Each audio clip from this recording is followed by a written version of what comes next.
ठीक है ना। तो पिछली वीडियो में हमने पढ़ा था एपेंडाइमोमा। तो अब हम कुछ एमसीक्यूज़ करते हैं एपेंडाइमोमा से रिलेटेड। ठीक है ना। अब देखें यहाँ पे कहता है कि which of the following tumours show calcification on CT scan. ठीक है ना। तो ये इसमें एपेंडाइमोमा ऑप्शन दिया हुआ है, मेडुलोब्लास्टोमा ऑप्शन में दिया हुआ है, मेनिंजियोमा ऑप्शन में दिया हुआ है और सीएनएस लिम्फोमा ऑप्शन में दिया हुआ है। ठीक है ना। तो यहाँ पे देखें आंसर इसका मेनिंजियोमा है। ठीक है ना, मेनिंजियोमा है। लेकिन एक और बात याद रखें कि ये रेफरेंस है सटन रेडियोलॉजी की 7th एडिशन पेज 1739। अच्छा, meningioma range from firm and fibrous to fine gritty और they may be extremely calcified psammoma bodies. ठीक है। अब एक बात याद रखें कि मेनिंजियोमा में 20 to 25% of the meningioma show calcification. लेकिन यहाँ पे एक और बात दी गई है कि देखें calcification is also seen in ependymoma. ठीक है, but more common in meningioma. ठीक है। तो ये कैल्सिफिकेशंस की बात हो रही है। तो ये इस एमसीक्यू को आपको बताने का मकसद ये था कि एपेंडाइमोमा में भी कैल्सिफिकेशंस होती हैं।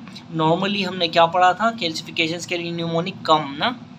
ठीक है ना। ये देखें यहाँ पे हमने कैल्सिफिकेशंस के लिए न्यूमोनिक पढ़ा था COME कॉम। इसमें देखें क्रेनियोफेरिंजियोमा टॉप पे है। ऑल ऑफ द फेरिंजियोमा के जो all of the क्रेनियोफेरिंजियोमा show calcifications. उसके बाद सेकंड नंबर पे O से ओलिगोडेंड्रोग्लायोमा है। 90% ऑफ द ओलिगोडेंड्रोग्लायोमास शो कैल्सिफिकेशंस। ठीक है। इसी तरह मेनिंजियोमा, फिर मेनिंजियोमा में 20 to 25% मेनिंजियोमा शो कैल्सिफिकेशंस। फिर एपेंडाइमोमा भी है, यानी कि का टॉप पे क्रेनियोफेरिंजियोमा, फिर ओलिगोडेंड्रोग्लायोमा, फिर मेनिंजियोमा और फिर एपेंडाइमोमा आता है। इसका मतलब ये हुआ कि एपेंडाइमोमा में भी कैल्सिफिकेशंस होती हैं। ठीक है ना। ऐसा नहीं है कि सब में होती होंगी, लेकिन कम, क्योंकि ये एंड पे है। सबसे पहले अगर कैल्सिफिकेशंस की बात आ जाए तो सबसे पहले आप क्रेनियोफेरिंजियोमा क्लिक करेंगे। अगर क्रेनियोफेरिंजियोमा ऑप्शंस में नहीं है तो ओलिगोडेंड्रोग्लायोमा क्लिक करेंगे। अगर ये भी ऑप्शंस में नहीं है तो मेनिंजियोमा क्लिक करेंगे। अगर ये भी ऑप्शंस में नहीं है तो फिर एपेंडाइमोमा क्लिक करेंगे। ठीक है।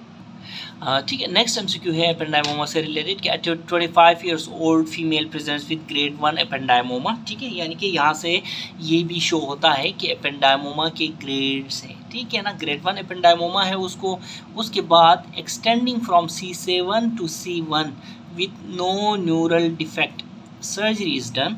उस पेशेंट की नेक्स्ट मैनेजमेंट क्या होगी। ठीक है ना। तो आया आप पोस्ट ऑप कीमोथेरेपी करेंगे, आया आप पोस्ट ऑप कीमो रेडिएशन करेंगे, आया आप imaging regular follow up and chemotherapy करेंगे if required, imaging regular follow up और रेडियोथेरेपी करेंगे इफ़ रिक्वायर्ड। तो ये इसका आंसर क्या है। ठीक है ना। तो इसका आंसर है इमेजिंग। ठीक है, imaging, radiotherapy, regular follow up and radiotherapy if required, ये आंसर है इसका। देखें इसका रेफरेंस है हैरिसन है और सेबिस्टान में भी ये दिया गया है, शॉर्ट्स में भी ये है और बेले में भी ये है। ठीक है ना। तो हैरिसन से is following the gross total extension of ependymoma the prognosis is excellent, the 5-year disease survival जो है is a greater than 80%। However many ependymoma can not be totally excise and post operatively focal external beam radiation और stereotactic surgery is required. ठीक है। ठीक है। अब हम पढ़ेंगे मेडुलोब्लास्टोमा। ठीक है ना। मेडुलोब्लास्टोमा जिसको मैं क्या बोलता हूँ, MB बोलता हूँ। ठीक है ना। देखें हेमेंजियोब्लास्टोमा को मैं HB बोलता था और मेडुलोब्लास्टोमा को MB बोलता हूँ। ठीक है ना। देखिए मेडुलोब्लास्टोमा जो होता है वो क्लासिफिकेशन में कहाँ लाई करता है, वो क्लासिफिकेशन में लाई करता है, ये देखिए यहाँ पे WHO की क्लासिफिकेशन में न्यूरो एंडोक्राइन ट्यूमर्स में ग्लायोमा, पाइनियल ट्यूमर और मेडुलोब्लास्टोमा है। याद रखें यहाँ पे एक MB है, एक NB है, न्यूरोब्लास्टोमा। ठीक है, याद रखें न्यूरोब्लास्टोमा न्यूरोनल ट्यूमर है, जबकि मेडुलोब्लास्टोमा जो है वो इंडिपेंडेंट वो है यहाँ पे न्यूरो एंडोक्राइन ट्यूमर्स में। न्यूरोब्लास्टोमा भी न्यूरो एंडोक्राइन ट्यूमर है, लेकिन जो न्यूरोब्लास्टोमा है वो सब हेडिंग में आता है न्यूरोनल ट्यूमर्स में। न्यूरोब्लास्टोमा के भाई बहन भी यहाँ पे मौजूद है, गेंग्लियोमा, गेंग्लियोसाइटोमा, लेकिन मेडुलोब्लास्टोमा जो है वो अकेले है। ठीक है। अब न्यूरो एंडोक्राइन ट्यूमर्स के लिए हमने क्या न्यूमोनिक किया था, G पॉलीमॉर्फोन्यूक्लियर न्यूट्रोफिल्स, ठीक है। अब GPMN, ठीक है ना, तो G से ग्लायोमा, P से पाइनियल ट्यूमर, M से मेडुलोब्लास्टोमा और N से एंटी न्यूरोनल ट्यूमर, ठीक है ना। तो यहाँ पे आप एक पूरी लिस्ट डिवाइस कर सकते हैं, पीछे भी है, ये देखें, ये सारे के सारे जो है ना CNS के ट्यूमर्स हैं, ठीक है। यहाँ पे रोक के आप एक बार रिवाइज कर लें, ठीक है। अब जो मेडुलोब्लास्टोमा है, this is most malignant brain tumour of the kids, याद रखें। और किड्स में ये किस एज में पाया जाएगा? 3 to 4 ईयर्स ऑफ चिल्ड्रन में ये मेडुलोब्लास्टोमा होता है, याद रखें। Medulloblastoma is the most radio sensitive brain tumour, ठीक है ना। अब देखें लोकेशन की बात करें ना, तो किड्स में ये डिफरेंट लोकेशंस पे होता है मेडुलोब्लास्टोमा, और एडल्ट्स में डिफरेंट लोकेशन। यहाँ पे देखें एक और बात, most common malignant brain tumour है ना, तो यहाँ पे कॉमन मैंने लिखना भूल गया हूँ, ठीक है ना, यहाँ पे most common malignant brain tumour, ठीक है। तो अब लोकेशंस की बात करें तो किड्स में ये डिफरेंट लोकेशंस पे, एडल्ट में ये डिफरेंट लोकेशंस पे होता है सिरिबेलम के। मेडुलोब्लास्टोमा सिरिबेलम में होता है, ठीक है। अब देखें, अगर ये सिरिबेलम है पूरा, इसको आप सिरिबेलम बना दें इस तरह करके, यूं करके पूरा सिरिबेलम, तो यहाँ पे ये वर्मिस होता है, इस एरिया में इसका फ्लोक्यूलोनोड्यूलर लोब होता है, ठीक है ना। अब देखें फ्लोक्यूलोनोड्यूलर लोब भी लिख दें इधर, ठीक है। अब देखें जो वर्मिस है ना, यहाँ पे ट्यूमर होता है किड्स में, जबकि लेटरल सेरेब्रल हेमिस्फीयर इस जगह में ट्यूमर होगा एडल्ट्स में, ठीक है ना। तो किड्स में क्या लोकेशन हो गई इसकी? Vermis of the cerebral vermis, ठीक है।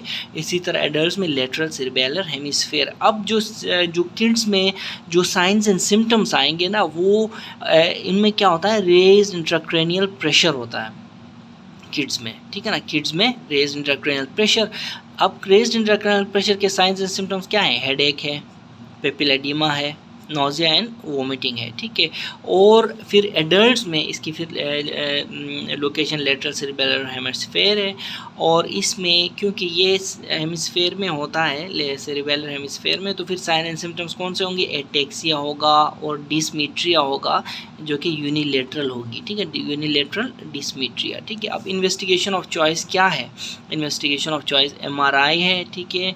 और जो मेडुलोब्लास्टोमा होता है ना, इसमें असल में ये CSF स्प्रेड होता है, और इसीलिए इसमें ड्रॉप मेटास्टेसिस का फिनोमिना होता है, और इसीलिए हम क्या करते हैं, इसकी क्या होती है, इस ट्यूमर की अर्ली ट्यूमर डिसेमिनेशन होती है, याद रखें।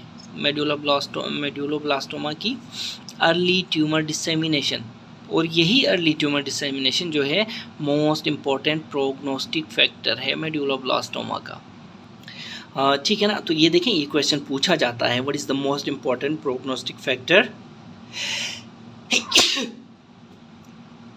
इन मेडुलोब्लास्टोमा, तो वो है अर्ली ट्यूमर डिसेमिनेशन, ठीक है। मेडुलोब्लास्टोमा के बारे में मैंने क्या कहा? मैंने कहा कि देखें, ये most radio sensitive brain tumour है, but still despite of being most radio sensitive, हालांकि ये मोस्ट रेडियो सेंसिटिव है, लेकिन हम इसमें radiation as a main treatment नहीं देते, रेडिएशन इसका एज अ मेन ट्रीटमेंट नहीं देते। इसकी मेन ट्रीटमेंट, प्राइमरी जो ट्रीटमेंट होती है स्टिल, वो सर्जिकल रिजेक्शन है, ठीक है ना। तो सर्जिकल रिजेक्शन के साथ हम फिर कीमोथेरेपी और रेडियोथेरेपी देते हैं। याद रखें, कीमोथेरेपी में हम कार्मास्टीन यूज़ करते हैं, जिसको बक्नो BCNU बोलते हैं, और विनक्रिस्टिन यूज़ करते हैं। याद रखें, कार्मास्टीन हमने ग्लायोब्लास्टोमा मल्टीफॉर्मे में भी यूज़ किया था, ठीक है ना। तो ये देखें, इस तरह की डायग्राम बना लें। Medulloblastoma, primary treatment is surgery, surgery के साथ हम रेडियोथेरेपी देते हैं, साथ में फिर कीमोथेरेपी देते हैं। कीमोथेरेप्यूटिक एजेंट्स क्या? कार्मास्टीन और विनक्रिस्टिन, ठीक है ना, V से विनक्रिस्टिन, ठीक है। इसी तरह carmustine is also known as BCNU, ठीक है। इसी तरह याद रखें कि BCNU या कार्मास्टीन को हम ग्लायोब्लास्टोमा मल्टीफॉर्मे में भी यूज़ करते हैं, ठीक है, ठीक है ना। अब देखें, ये जो कीमोथेरेपी हम कब और कहाँ देते हैं? देखें, कीमोथेरेपी जो है हम recurrence in poor risk patients में देते हैं, और अगर चाइल्ड की एज 3 साल से कम हो तो देते हैं। क्यों? क्योंकि इस केस में अगर हम रेडियोथेरेपी दें, ऐसे पेशेंट्स में 3 साल से कम में रेडियोथेरेपी दें तो पेशेंट को कॉम्प्लिकेशंस हो जाती हैं रेडियोथेरेपी की वजह से, patient gets lots of complications.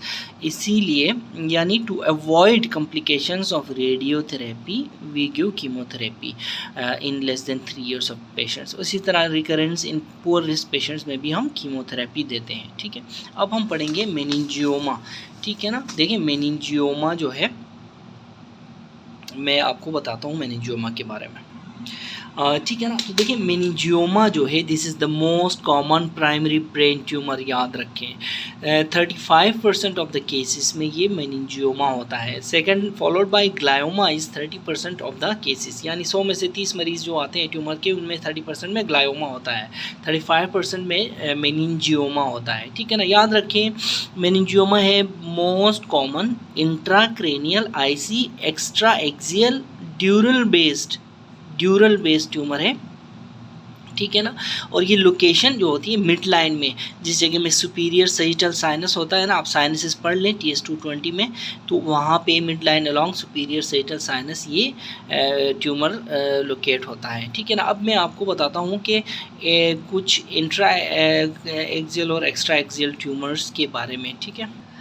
ठीक है ना। ये देखें ये CNS ट्यूमर्स हैं, ये 2 तरह के इंट्रा एक्सियल होते हैं और एक्स्ट्रा एक्सियल होते हैं। दोनों में देखें कि इंट्रा एक्सियल का जो निमोनिक है वो LAN लिम्फोमा, एस्ट्रोसाइटोमा और न्यूरोनल ट्यूमर्स जो इंट्रा एक्सियल होते हैं। इसी तरह जो एक्स्ट्रा एक्सियल है उसमें PSM, ठीक है ना, प्रिवेंटिव एंड सोशल मेडिसिन, ठीक है, इसमें पिचुएटरी, श्वानोमा और मेनिंजियोमा है। ये देखें एक्स्ट्रा एक्सियल, यही बात हमने की है कि जो मेनिंजियोमा है वो most common intracranial extra axial dural based tumour है, ठीक है ना। और लोकेशन इसकी mid line along sagittal sinus. Sagittal sinus कैसे होता है, बिल्कुल सर के 2 हिस्से करता है, ये सजिटल साइनस फॉक्स सेरेब्राई के अपर पोर्ट से ये गुजर रहा होता है, ठीक है ना। बहरहाल आप TS 2 पढ़ेंगे तो आपको साइनस का पता चल जाएगा, ठीक है। अच्छा, अब जो मेनिंजियोमा है, मेनिंजियोमा इट अराइज कहाँ से करता है, it arises from meningo mesothelial cells of arachnoid, ठीक है ना, MMA meningo mesothelial cells of arachnoid. आपको पता है जब हमने MMA निमोनिक बनाया था, मिडल मेनिंजियल आर्टरी जो जाती है फोरामेन स्पाइनोजम से, उधर भी हमने ये निमोनिक बनाया था। तो आपको ना मेरे इसी प्लेलिस्ट में जो फोरामिनो ऑफ द स्कल है वो भी मिल जाएगी, वो भी आप देख सकते हैं, ठीक है। तो it arises from meningo mesothelial cells of arachnoid MMA, ठीक है ना। अच्छा, ठीक है ना। अब देखिए पैथोलॉजी से रिलेटेड एक बात सुन लें कि जो मेनिंजियोमा है ये स्लो ग्रोइंग होता है, ये आपने याद रखना है। ये होता है इनकेप्सुलेटेड होता है, ये भी आपने याद रखना है। तीसरा पॉइंट ये याद रखना है, देखिए पैथोलॉजी से रिलेटेड एक पॉइंट स्लो ग्रोइंग, दूसरा पॉइंट ये इनकेप्सुलेटेड होता है, तीसरा पॉइंट ये कैल्सिफिकेशंस शो करता है। याद रखें not all of them show calcifications, ठीक है। सिर्फ और सिर्फ 20 to 25% ऑफ द मेनिंजियोमास में कैल्सिफिकेशंस होती हैं, ठीक है ना। व्हाट काइंड ऑफ कैल्सिफिकेशंस ये meningioma show, they show dystrophic calcification, ठीक है ना, जिसको हम ज़ेमोमा बॉडीज़ बोलते हैं। आपको पता है ना ज़ेमोमा बॉडीज़ की डिफरेंशियल डायग्नोसिस मैंने पहले भी बताई है आपको, ठीक है ना। तो ज़ेमोमा बॉडीज़ और कहाँ कहाँ होती कैसी हैं ये देखें, ये ज़ेमोमा बॉडीज़ हैं, ठीक है ना। होती क्या है, ये लेमिनेटेड, ठीक है, laminated concentric स्फीरूल्स with dystrophic calcification. तो इसका निमोनिक ही ज़ेमोमा है, ठीक है ना। अब papillary carcinoma of the thyroid में भी ये होती हैं, सोमेटोस्टेटिनोमा में भी ये होती हैं, ए से एड्रीनल्स कैल्सिफाइंग फाइब्रस सूडो ट्यूमर इसमें भी होती हैं। मेनिंजियोमा, ये देखें ये हमारा मेनिंजियोमा इधर है। और फिर मलिग्नेंट मेसोथेलियोमा में भी ज़ेमोमा बॉडीज़ होती हैं। ओवेरियन सीरस कार्सिनोमा में भी ज़ेमोमा बॉडीज़ होती हैं। प्रोलेक्टिनोमा में भी जो है ज़ेमोमा बॉडीज़ होती हैं, यानी मिल्क, ये एम से है, ठीक है। इसी तरह सीरस एंडोमेट्रियल कार्सिनोमा में भी ज़ेमोमा बॉडीज़ होती हैं, ठीक है ना। देखें इसको इस निमोनिक को याद रखने के लिए अगर आपसे याद ना हो तो आप याद रखें कि जो शुरू में इसका पी है ना, इससे 2 ट्यूमर्स हैं, एक पेपिलरी कार्सिनोमा ऑफ थायराइड है, दूसरा प्रोलेक्टिनोमा है। उसके बाद जो एस है उससे भी 2 ट्यूमर्स हैं, सोमेटोस्टेटिनोमा और फिर सीरस एंडोमेट्रियल कार्सिनोमा। अब सोमेटोस्टेटिनोमा जहाँ है वहाँ आप प्रोलेक्टिनोमा भी याद रखें, दोनों एक दूसरे के भाई हैं, ठीक है। इसी तरह फिर ए से adrenal glands calcifying fibrous pseudo tumour हो गया। फिर एम से भी 2 हैं, ठीक है ना, PSM याद रखें, एम से भी 2 हैं, मेनिंजियोमा और मलिग्नेंट मेसोथीलियोमा, ठीक है, बल्कि एम से 3 है, इसमें मिल्क भी आएगा तो प्रोलेक्टिनोमा, लेकिन वो प्रोलेक्टिनोमा हमने इधर लिखा हुआ है, ठीक है।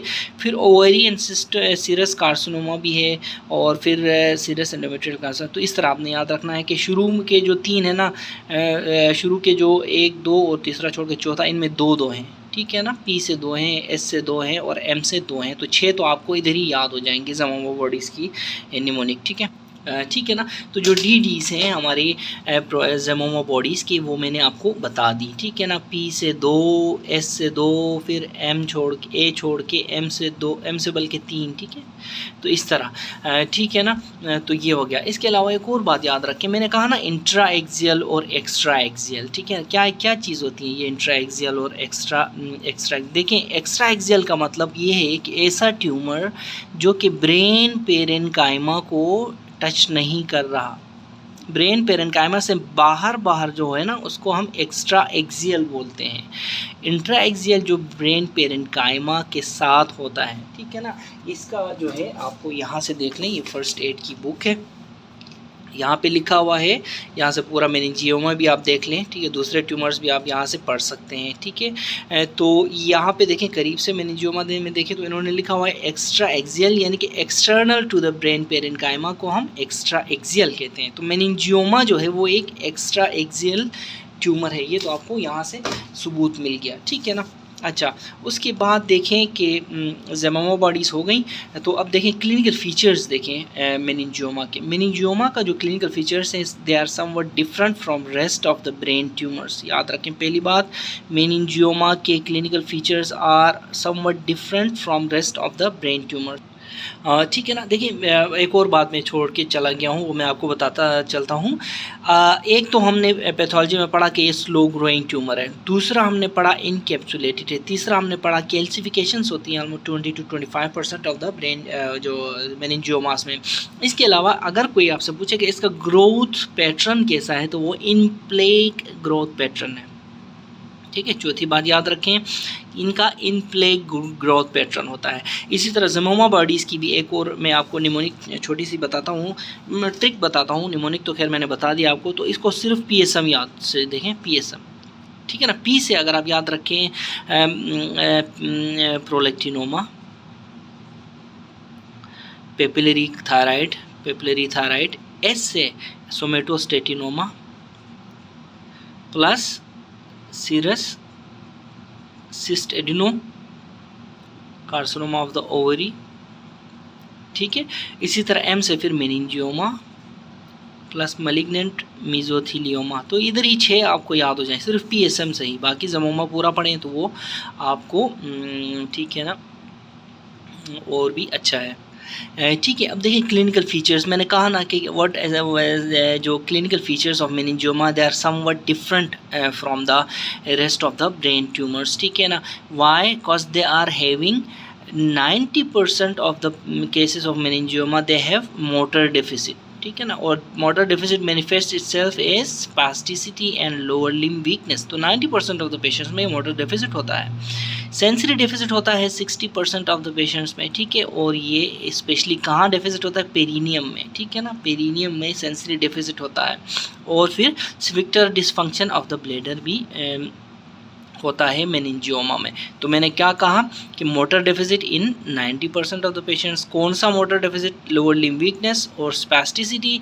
Sensory deficit in 60% of the patients. कैसा sensory deficit? In the perineum, ठीक है ना। इसी तरह ये क्वेश्चन पूछा जाता है कि 40-year-old presented with two you with lower limb weakness, sensory deficit और पेरिनियम, ये देखें, एंड ब्लैडर डिसफंक्शन। और अगर उसकी हमने CT MRI कराई तो ड्यूरल टेल वहाँ पे हमें नज़र आया, ड्यूरल टेल। तो ड्यूरल टेल के साथ ये जो चीज़ें हैं ये मिला के पक्का वो मेनिंजियोमा बनता है उसका आंसर, ठीक है।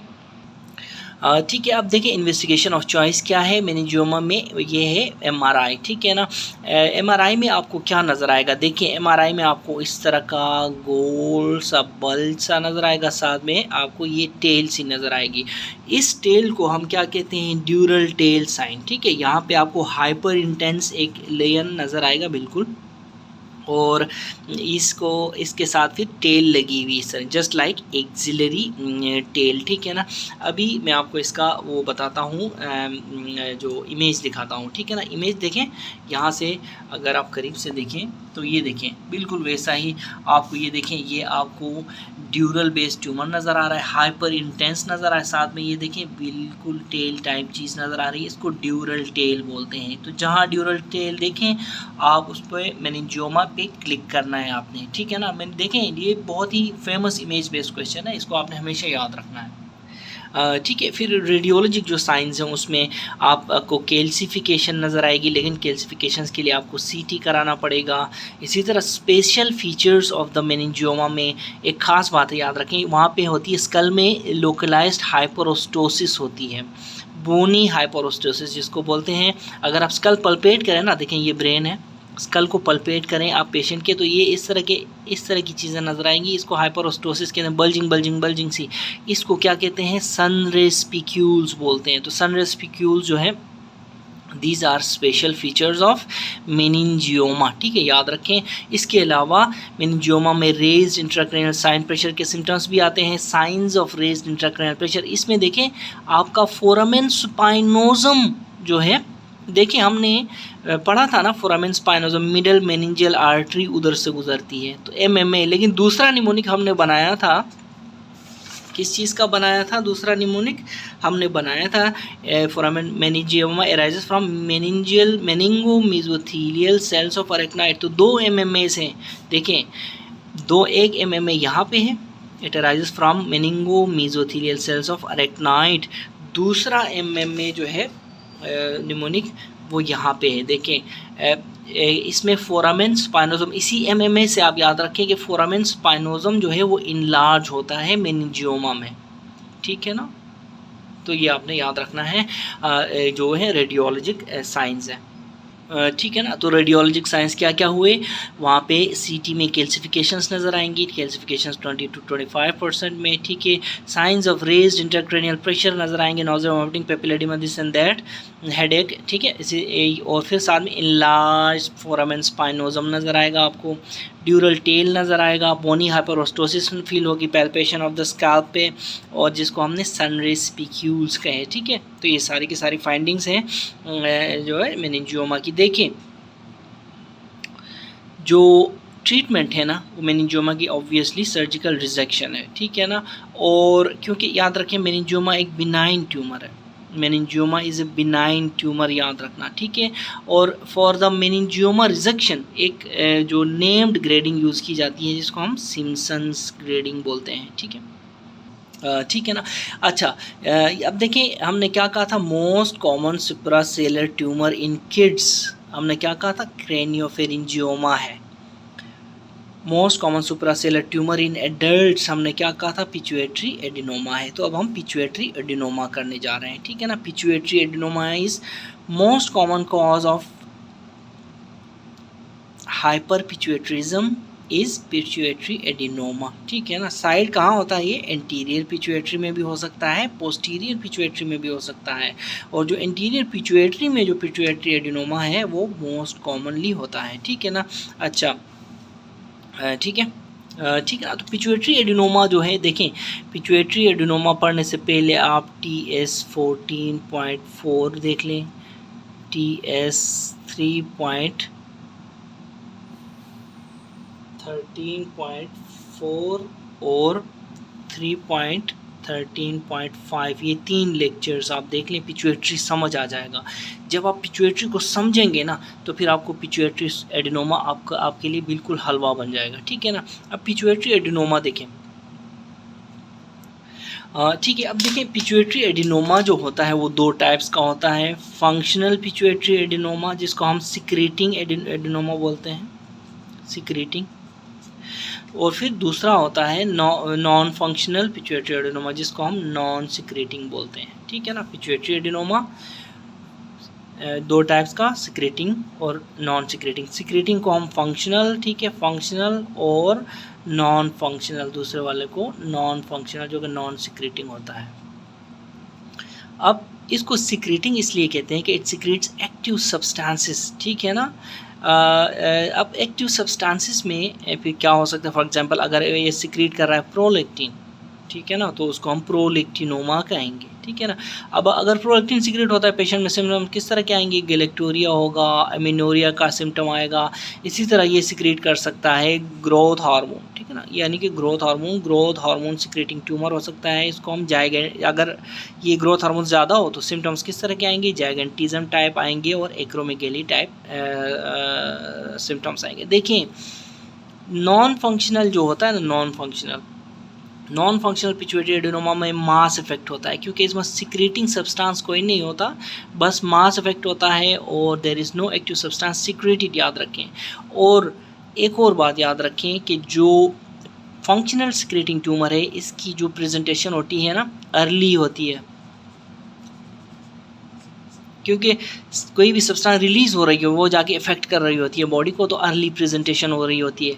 नॉन फंक्शनल जो एडिनोमा है, पिट्यूटरी एडिनोमा, इसकी प्रेजेंटेशन डिलेड होती है, क्योंकि शुरू में ये छोटा होता है तो एसिम्टोमेटिक रहता है, फिर बड़ा होता है तो फिर कंप्रेशन की वजह से सिम्टम्स देता है। देखिए स्मॉल ट्यूमर एसिम्टोमेटिक, जब ग्रेजुअली इंक्रीज़ करता है साइज़ में तो ये मास इफेक्ट देता है। फॉर एग्जाम्पल आसपास ऑप्टिक कियाज़मा होता है, ऑप्टिक कियाज़मा जो है इसके बारे में भी लेक्चर्स मौजूद हैं पूरे मेरे वीडियो यूट्यूब चैनल पे, ठीक है ना। तो जब मास ऑप्टिक कियाज़मा कंप्रेस होता है तो ये बाइटेम्पोरल हिमायोनोपिया कराता है, बाइटेम्पोरल हिमायोनोपिया, ठीक है, ठीक है ना। ये देखिए पॉइंट नंबर 2 पे, इस पॉइंट पे देखिए, इस पॉइंट पे जो होता है ये अगर लेयन हो बाइटेम्पोरल हिमायोनोपिया होता है, और ये देखें दोनों साइड्स पे, टेम्पोरल साइड पे जो है पेशेंट को अंधेरा नज़र आ रहा है, ठीक है ना। तो ये सारा आप पढ़ भी सकते हैं, देख भी सकते हैं, और इसकी फिर जो नक है वो भी देख सकते हैं, ठीक है। ठीक है, अब एक और क्वेश्चन पूछा जाता है, how to differentiate between pituitary adenoma and pituitary hyperplasia. तो याद रखें पिट्यूटरी हाइपरप्लेजिया जो होता है ना, वो पॉजिटिव होता है फॉर रेटिकुलिन स्टेन, ठीक है, रेटिकुलिन स्टेन में पॉजिटिव होता है, जबकि ट्यूमर जो होता है एडिनोमा वो it is not positive for reticulin stand. Most common type of pituitary adenoma is prolactinoma. इसमें क्या होता है, पेशेंट को गैलेक्टोरिया हो सकता है और एमिनोरिया हो सकता है, ठीक है ना, ठीक है ना। ये देखें यहाँ पे एक फिगर देख लें, ये देखें ये हमारा क्या है, ये पिट्यूटरी ग्लैंड है, यहाँ देखें पिट्यूटरी स्टॉक, और ये करीब से देखें तो ये हमारा एंटीरियर पिट्यूटरी और पोस्टीरियर पिट्यूटरी, ये जो रेड सा नज़र आ रहा है ये पिट्यूटरी ट्यूमर है, ठीक है ना। ये रेड सा जो नज़र आ रहा है ये पिट्यूटरी ट्यूमर है, और ये नीचे सेला टर्सिका, और ये सिफिनॉइड साइनस है पूरा, ये जो पूरा है ये सिफिनॉइड साइनस है, ठीक है। अब पिट्यूटरी ट्यूमर जो है ये ऊपर देखें ये ऑप्टिक कियाज़मा है, ये जो नज़र आ रही है आपको ये ऑप्टिक कियाज़मा है। अब पिट्यूटरी ट्यूमर फिलहाल तो इसको कुछ नहीं कह रहा, लेकिन जैसे जैसे जैसे इसका साइज़ बढ़ेगा, ऐसे करके बढ़ेगा, तो ये ऑप्टिक कियाज़मा को कंप्रेस करेगा। ये देखें ऐसे ऑप्टिक कियाज़मा को देखें कंप्रेस कर रहा है, ऑप्टिक कियाज़मा को कंप्रेस करेगा तो पेशेंट को विजुअल डिफेक्ट्स आएंगी, ठीक है ना। कौन कौन सी विजुअल डिफेक्ट्स आएंगी, बाइटेम्पोरल हिमायोनोपिया इसको कॉज कर सकता है, ठीक है ना। इसीलिए जो भी पेशेंट्स जो हैं वो हमारे पास आते हैं उनका हम क्या कराते हैं, नॉर्मली हम उनका पिट्यूटरी एडिनोमा के साथ जो पेशेंट्स हैं in pituitary adenoma, what do we do formal visual field charting, visual field defects हैं कि नहीं है ये देखने के लिए विजुअल फील्ड चार्टिंग करते हैं, और साथ साथ जो है एक्टिव सब्सटेंस भी सिक्रेट करता है अगर पिट्यूटरी एडिनोमा, तो हम फुल एंडोक्राइनोलॉजिक प्रोफाइल भी कराते हैं, याद रखें इसमें, ठीक है। अब पिट्यूटरी एडिनोमा देखें ये क्या होता है, ये 3rd से 4th डिकेड ऑफ लाइफ में 30 से 40 के एज में ये पेशेंट को होता है, और कॉमन होता है ये बोथ मेल्स एंड फीमेल में ये इक्वल होता है। हमने मेनिंजियोमा के केस में पढ़ा था फीमेल्स में ज़्यादा हो रहा था मेनिंजियोमा, लेकिन ये पिट्यूटरी एडिनोमा है ये मेल्स और फीमेल्स में इक्वली प्रीवेलेंट है, ठीक है ना। मोस्ट कॉमन टाइप ऑफ जो पिट्यूटरी एडिनोमा है वो देखें प्रोलैक्टिनोमा है, मैंने पहले भी बताया। इसमें क्या होता है, प्रोलैक्टिन सिक्रीट करता है ट्यूमर, और गैलेक्टोरिया होता है पेशेंट को, और एमिनोरिया होता है। ठीक है, ठीक है ना। देखिए investigation of choice for the diagnosis क्या है, अगेन एमआरआई हम कराते हैं इसमें। ठीक है, इसी तरह फुल एंडोक्राइनोलॉजिक प्रोफाइल कराते हैं, हम देखें कि कौन सा सब्सटेंस सिक्रीट हो रहा है। ठीक है, इसी तरह फिर विजुअल एब्नॉर्मलिटीज़ चेक करने के लिए विजुअल फील्ड चार्टिंग करते हैं, टेस्टिंग करते हैं। ठीक है, इसी तरह मैनेजमेंट की बात करें पिट्यूटरी एडिनोमा की, तो देखें इसमें हमारे पास मेडिकल मैनेजमेंट भी है जिसमें हम ड्रग्स देते हैं, और हमारे पास सर्जिकल ऑप्शन भी है पिट्यूटरी एडिनोमा में। पिट्यूटरी एडिनोमा में हम जो सर्जरी करते हैं इसको हम ट्रांसफिनॉइडल एक्सीजन या रिजेक्शन बोलते हैं। ये इंट्रानेजल भी होती है और सब लेबियल भी होती है। लास्ट टाइम हमने किया था transsphenoidal resection of transsphenoidal intranasal resection of pituitary adenoma किया था। ठीक है ना, ठीक है ना। देखिए अगर ये पिट्यूटरी एडिनोमा है तो अगर हम यहाँ से जाएं तो ट्रांसनेजल बोलते हैं इसको, अगर हम यहाँ से अपर लिप की तरफ से जाएं तो ट्रांस सुप्रालेबियल भी, सब लेबियल बोलते हैं इसको। ठीक है, ठीक है ना।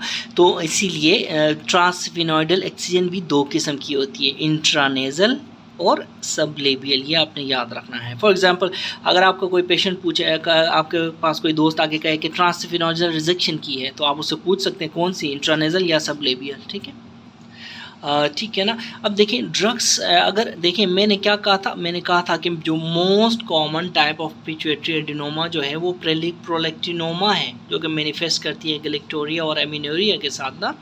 तो अब देखिए अगर प्रोलैक्टिनोमा है तो उसमें हम ड्रग दे सकते हैं, क्या कहते हैं उसको हम, ब्रोमोक्रिप्टीन। ठीक है ना, ब्रोमोक्रिप्टीन एक डोपामिन एगोनिस्ट है।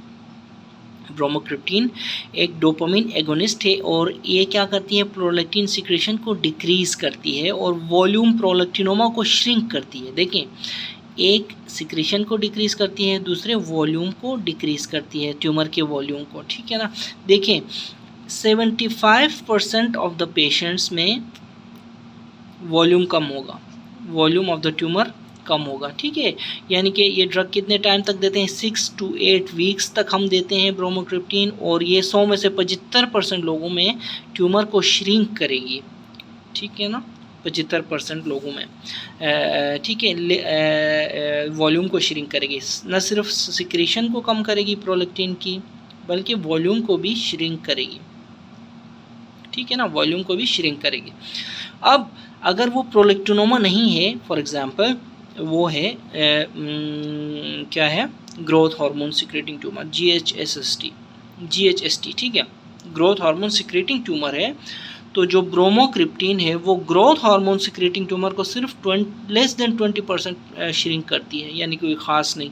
ठीक है, तो इस केस में growth hormone secreting pituitary adenoma में हम ऑक्ट्रियोटाइड देते हैं। ठीक है, ऑक्ट्रियोटाइड। अब ये ऑक्ट्रियोटाइड क्या करती है, लेवल सिक्रेशन भी कम करती है ग्रोथ हार्मोन के, अब ऑलमोस्ट 70% पेशेंट्स में। ठीक है, यानी कि या फिर 70% तक लेवल कम करती है। ठीक है, और वॉल्यूम को भी कम करती है, लेकिन वॉल्यूम जो ट्यूमर वॉल्यूम या ट्यूमर साइज वो सिर्फ 30% कम करती है। ठीक है, ठीक है ना, तो ट्यूमर साइज सिर्फ और सिर्फ 30% कम करती है, तो कोई ख़ास फ़ायदा नहीं है। यानी आप देखें ऑक्ट्रियोटाइड देने से सिर्फ 30% वॉल्यूम कम होता है। तो हम क्या कह रहे हैं, पिट्यूटरी एडिनोमा अगर प्रोलैक्टिनोमा है तो हम मेडिकल मैनेजमेंट यानी ब्रोमोक्रिप्टीन यूज़ करते हैं, जिसमें की वजह से 70% जो है वो 70 to 75% जो है वॉल्यूम डिक्रीज़ होता है in 6 to 8 weeks. So we go for medical management, यानी कि मेडिकल मैनेजमेंट अच्छी है इन केस ऑफ प्रोलैक्टिनोमा। लेकिन growth hormone secreting pituitary adenoma है तो उसमें फिर जो ऑक्ट्रियोटाइड जो है वो एक सोमेटोस्टेटिन एनालॉग है, याद रखें, वो सिर्फ 30% पेशेंट्स में या फिर 30% वॉल्यूम डिक्रीज़ करती है। तो ऐसी सूरत में हम सर्जरी पे प्रेफर करते हैं ग्रोथ हार्मोन सिक्रेटिंग ट्यूमर में। प्रोलैक्टिनोमा में हम मेडिकल मैनेजमेंट प्रेफर करते हैं। तो देखें इंडिकेशंस फॉर सर्जरी क्या है in case of pituitary adenoma. अगर वो ग्रोथ हार्मोन सिक्रेटिंग ट्यूमर हो तो गो फॉर सर्जरी, अगर वो प्राइमरी कुशिंग डिजीज़ करा रहा है गो फॉर सर्जरी, एडिनोमा अगर विजुअल डेट्रियोरेशन करा रहा है मासेवेट की वजह से तो go for surgery, macro adenoma है तो भी गो फॉर सर्जरी। ठीक है, ठीक है ना, यानी कोई बहुत बड़ा मास हो, मैक्रो एडिनोमा हो, ठीक है ना, तो उसके लिए हम सर्जरी। अब सर्जरी मैंने क्या कहा, रूट क्या है, ट्रांसफिनॉइडल या ट्रांसफिनॉइडल, फिर दो टाइप्स के, इंट्रानेजल और सबलेबियल, ठीक है ना। अब एक और ट्रीटमेंट मोडेलिटी है, रेडियो सर्जरी बोलते हैं जिसको, ठीक है ना। देखें ये रेडियो सर्जरी नहीं है, असल में ये टाइप ऑफ रेडियोथेरेपी है, ठीक है ना। अब देखें indications of radio surgery in pituitary adenoma क्या क्या है, याद रखें, it is not a surgery, मैं अगेन बता रहा हूँ, it is a type of radiotherapy, ठीक है ना। इसमें हम क्या करते हैं, कंसनट्रेटेड डोज ऑफ रेडिएशन देते हैं, कहाँ देते हैं, to a targeted volume in the brain, ठीक है ना।